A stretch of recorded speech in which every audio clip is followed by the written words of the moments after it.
Hello guys, welcome to my channel. So போன சாப்டரில் நம்ம என்ன பார்த்தோம் அப்படின்னா திருதராஷ்டிரரோட வஞ்சகத்தை பற்றி பார்த்தோம். இந்த சாப்டரில் நம்ம சகுனியை பற்றி பார்க்க போகிறோம். ஏன் சகுனி மொத்த இந்த குரு வம்சத்தையே அழிக்கணும்னு நினைக்கிறாரு அப்படிங்கிறத நம்ம இந்த வீடியோவில் பார்க்க போகிறோம். வாங்க இப்போ இந்த வீடியோக்குள்ளே போகலாம். போன சாப்டரில் பார்த்த மாதிரி ஃபஸ்ட்டு திருதராஷ்டிரரை தான் அரசராக்குறதா எல்லாருமே முடிவு பண்ணி வைக்கிறாங்க. சாஸ்திரப்படி என்ன அப்படின்னா, ஒருத்தரை அரசராக்கணும் அப்படின்னா அவர் அரசராகிறதுக்கு முன்னாடியே அவருக்கு திருமணம் நடந்திருக்கணும்.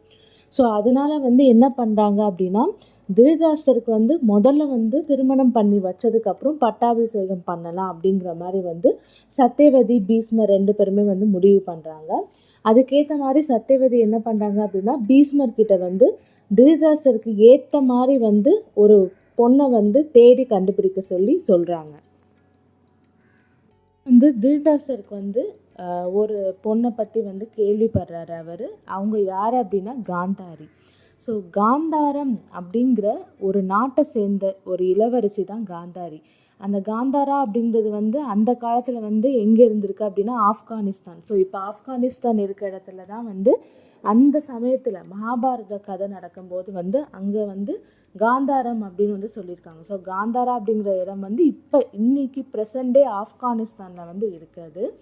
ஸோ அங்கே தான் அந்த நாட்டை சேர்ந்த இளவரசி தான் இந்த காந்தாரி.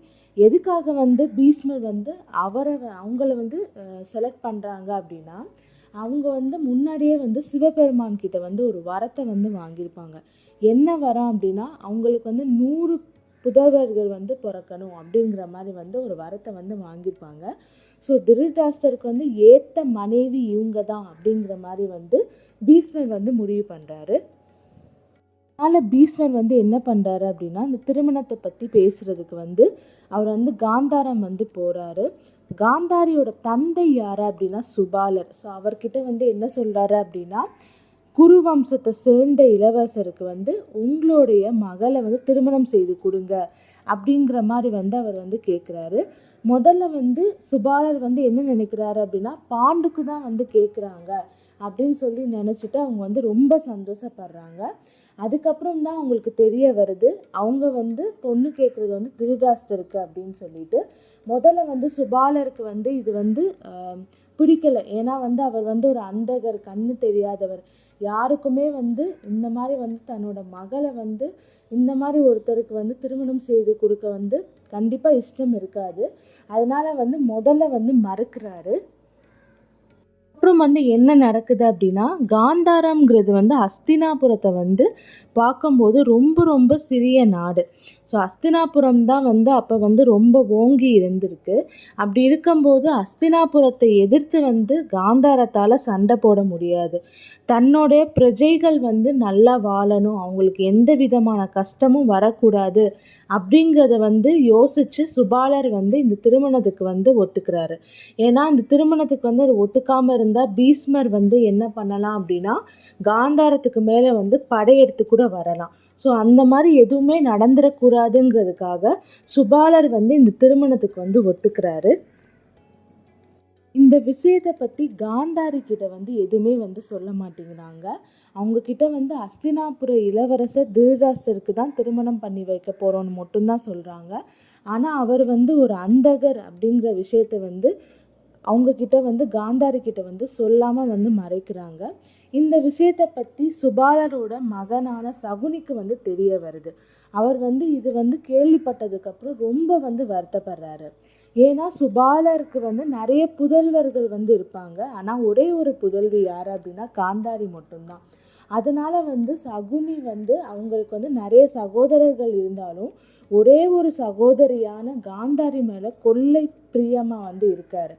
ஸோ அவங்க மேலே ரொம்ப அதிகமாக பாசம் வச்சுருக்காரு சகுனி.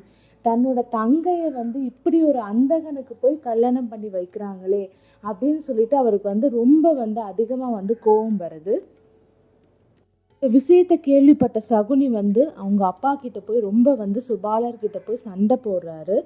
ஆனால் அவர் என்ன சொல்கிறாரு அப்படின்னா, இது நம்ம நாட்டோட நலனை எண்ணி தான் நான் இதுக்கு சம்மதம் தெரிவித்தேன் அப்படின்னு அவர் சொல்கிறாரு. இதை பற்றி பாவம் காந்தாரிக்குமே எதுவுமே தெரியலை. அதுக்கப்புறம் போய் சகுனி போய் சொன்னதுக்கப்புறம் அவங்களுமே வந்து ரொம்ப மனசு வந்து உடைஞ்சு போயிடுறாங்க. இருந்தாலும் தன்னோட நாடு நல்லா இருக்கணுங்கிறதுக்காக காந்தாரியுமே வந்து இந்த திருமணத்துக்கு வந்து ஒத்துக்கிறாங்க. காந்தாரியோட தந்தை சுபாலர் வந்து காந்தாரி வந்து ஒரு திருமண வயது அடையும் போது அவங்களோட ஜாதகத்தை வந்து புரோகிதர்கிட்ட போய் காட்டியிருப்பாரு. அப்போ வந்து ஒரு விஷயம் வந்து தெரிய வருது. என்ன அப்படின்னா, காந்தாரிக்கு வந்து மாங்கல்ய தோஷம் வந்து இருக்குது.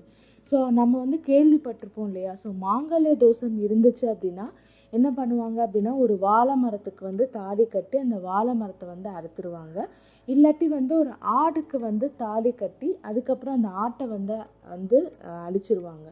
ஸோ அதனால வந்து காந்தாரிக்கு மாங்கல்ய தோஷம் இருக்குதுன்னு தெரிய வர சுபாலர் வந்து என்ன பண்ணுறாரு அப்படின்னா, ஃபஸ்ட்டு வந்து அவங்களுக்கு வந்து ஒரு ஆட்டுக்கும் அவங்களுக்கும் வந்து கல்யாணம் பண்ணி வச்சிடுறாங்க. அதுக்கப்புறம் வந்து அந்த ஆட்டை வந்து அழிச்சிடுறாங்க. இந்த விஷயத்தை வந்து அவர் வந்து பீஷ்மர் கிட்ட வந்து சொல்லாமல் மறைச்சிடுறாரு. ஸோ திருதராஷ்டிரருக்கும் காந்தாரிக்கும் 2 பேருக்குமே வந்து திருமணம் வந்து நடக்குது. காந்தாரி வந்து திருமண நாள் அன்று என்ன பண்ணுறாங்க அப்படின்னா, என்னோட கணவருக்கு வந்து பார்வை தெரியாதனால நானும் வந்து என்னோட கண்ணை கட்டிக்க போகிறேன் வாழ்நாள் ஃபுல்லாக அப்படின்னு சொல்லிட்டு அவங்க வந்து கண்ணை கட்டிகிட்டே வந்து திருமணத்துக்கே வர்றாங்க. இப்படி அவங்க தங்கச்சி வந்து ரொம்ப வந்து கஷ்டப்படுறத வந்து சகுனியால் பார்க்கவே முடியலை. ஏன்னா வந்து அவங்க வந்து அவ்வளோ அழகாக இருப்பாங்களாம். அவங்க விழிகளுமே வந்து அவ்வளோ அழகாக இருக்குமா. இப்படி ஒரு அந்தகனை கல்யாணம் பண்ணிக்கிறனால தான் அவங்க கண்ணை வந்து கட்டிக்கிறாங்க. ஸோ இதெல்லாம் பார்க்க பார்க்க வந்து சகுனிக்கு வந்து ரொம்பவே கோபம் வருது. கிட்ட வந்து இப்படி ஒரு பரிகாரம் பண்ணதை வந்து சுபாலர் வந்து மறைச்சிடுறாரு.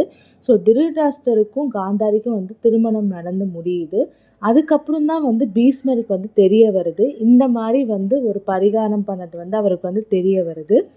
ஸோ அவர் வந்து என்ன நினைக்கிறாரு அப்படின்னா, காந்தாரி வந்து ஒரு விடோவாக இருந்திருக்காங்க, ஒரு விதவையாக இருந்திருக்காங்க. அதுக்கப்புறம் தான் வந்து 2வதாக தான் வந்து திருதராஷ்டிரரை வந்து திருமணம் பண்ணியிருக்காங்க அப்படிங்கிற மாதிரி வந்து பீஷ்மருக்கு வந்து தெரிய வருது. அதனால் வந்து பீஷ்மர் வந்து ரொம்ப வந்து கோபம் அடைகிறாரு. அவர் ஹஸ்தினாபுரத்துக்கு வந்ததுக்கப்புறம் பீஷ்மர் என்ன பண்ணுறாரு அப்படின்னா, சுபாலர் அவருடைய புதல்வர்கள் எல்லாரையுமே வந்து அவர் வந்து சிறையில் வந்து அடைச்சிடுறாரு. சிறையில் அடைச்சதுக்கப்புறம் தினமும் வந்து என்ன பண்ணுறாரு அப்படின்னா, அவங்களுக்கு தேவையான சாப்பாடு வந்து அவர் வந்து தரமாட்டேங்கிறார். ரொம்ப கம்மியான குறைவான சாப்பாடு வந்து தினமும் வந்து தர்றாரு. அதனால வந்து சுபாலரோட புதல்வர்கள் வந்து சரியாக சாப்பிடாம வந்து ஒவ்வொருத்தராக வந்து இறந்து போயிட்டே இருக்காங்க. கடைசியில் அவங்க எல்லாருமே சேர்ந்து ஒரு முடிவு வந்து பண்ணுறாங்க. அந்த புதல்வர்களே ரொம்ப வலிமை வாய்ந்தவரும் ரொம்ப அறிவு கூர்மையாக இருக்குது யார் அப்படின்னா சகுனி தான். அதனால் வந்து சுபாலர் மற்ற புதல்வர்கள் எல்லாருமே வந்து என்ன நினைக்கிறாங்க அப்படின்னா, நம்ம இறந்து போனாலும் பரவாயில்ல, சகுனி மட்டும் வந்து வாழட்டும் அப்படின்னு சொல்லி நினைக்கிறாங்க. அதனால் வந்து அவங்களுக்கு தர எல்லா சாப்பாட்டையுமே வந்து சகுனிக்கே வந்து தந்துடுறாங்க. மற்றவங்க எல்லாமே வந்து பசி தாங்க முடியாமல் தினமும் வந்து ஒவ்வொருத்தராக வந்து இறந்து போகிறாங்க. என்னுடைய உடன் பிறந்த சகோதரர்கள் வந்து ஒவ்வொருத்தருமே வந்து இறந்து போக சகுனிக்கு வந்து அவருடைய பழி வாங்கும் எண்ணம் வந்து அதிகரிச்சுட்டே போகுது. வஞ்சகமும் வந்து கூடுது. அவர் வந்து என்ன சொல்கிறாரு அப்படின்னா, எப்படியாச்சும் இந்த குரு வம்சத்தை நான் அழிச்சே தீருவேன், இந்த அஸ்தினாபுரத்தை அழிச்சே தீருவேன், பீஷ்மரை அழிப்பேன் அப்படிங்கிற மாதிரி வந்து சபதம் வந்து எடுக்கிறாரு. ஒரு தீர்மானமும் செய்கிறாரு. கடைசியில் வந்து மிச்சம் இருக்கிறது யார் அப்படின்னா சுபாலரும் சகுனியும் தான். மற்ற எல்லாருமே வந்து இறந்து போயிடுறாங்க சரியாக சாப்பிடாம. இப்போ வந்து சுபாலர் வந்து என்ன பண்ணுறாரு அப்படின்னா, ஒரு கத்தி எடுத்து சகுனியோட காலை வந்து காயப்படுத்துகிறாரு. அவர் என்ன சொல்கிறாரு அப்படின்னா, இந்த காயத்தை ஒவ்வொரு வாட்டியும் வந்து பார்க்கும்போது உனக்கு இந்த அஸ்தினாபுரத்தை வந்து முழுசாக அழிக்கணுங்கிற எண்ணம் வந்து தோண்டுக்கிட்டே இருக்கணும், இந்த குரு வம்சத்தையே அழிக்கணுங்கிற எண்ணம் உனக்கு வந்துக்கிட்டே இருக்கணும் அப்படின்னு வந்து சுபாலர் வந்து சொல்கிறாரு.